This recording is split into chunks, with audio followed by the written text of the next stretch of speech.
the Reverend Martin Luther King Jr. Just a quick thought before I get into one of his sermons. An interesting thing's happened these last few years. The Reverend Martin Luther King Jr. has turned into Martin Luther King Jr. or Dr. King or even MLK. Have you noticed what's been taken out? Pop culture has taken out the Reverend from his title. And everything that people quote of his, they take out the God and the Jesus part of it as well. But the reason why his message worked is because he spoke of eternal principles, and dare I say, biblical principles. You take the Reverend part out and you're not left with much. And he would say the same. So every year on Martin Luther King Day, I pick a new one of those principles and just sort of see what's most relevant for the day. And it's election year. So I will pick perhaps the corniest principle, but also the truest of them all. MLK's messages, his sermons, all of them, entirely rooted in love. Nonstop, all the time, rooted in love. No movement will last unless it is rooted in love. Movements will get fired up. They'll become very powerful, maybe effective, even deadly, but they won't last. The Women's March, which again we'll talk about coming up in the next segment. Perfect example, right? That thing is entirely rooted in hate, and that's why no one goes anymore. But that's why the Reverend said, hate cannot drive out hate. Only love can do that. Hate multiplies hate. And he told one crowd, he said, as you press on for justice, be sure to move with dignity and discipline, using only the weapon of love. Let no man pull you so low as to hate him. Do you know people as individuals or groups in America who hate so much that they are dragged down to a level below what they hate, right?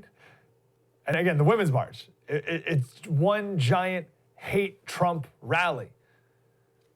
And it's easy to get caught up in that.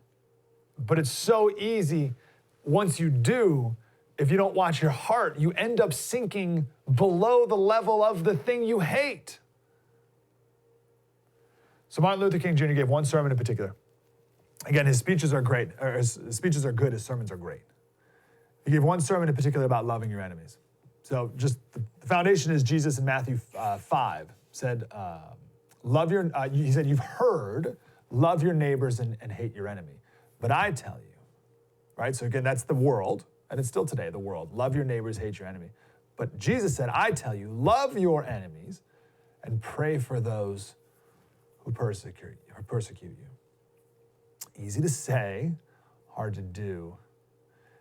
And MLK's first point was, listen, guys, Jesus wasn't playing around. He wasn't exaggerating to make a point. He was very serious about that. Love your enemies. So how do we do that? A couple steps. First, analyze yourself. You've got to analyze yourself first. Get humble and realize that you're no saint yourself. That's the first.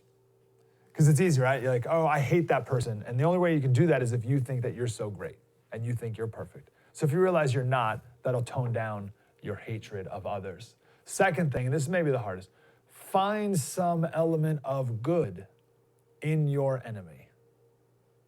Find some element of good in your enemy. Now, this is an ancient theme. Ovid, the poet, it's around 20 BC. He said, I see and approve the better things of life, but the evil things I do. Plato said that we're a chariot, and we have two horses, a black and a white horse, a good and an evil horse, for simplistic terms.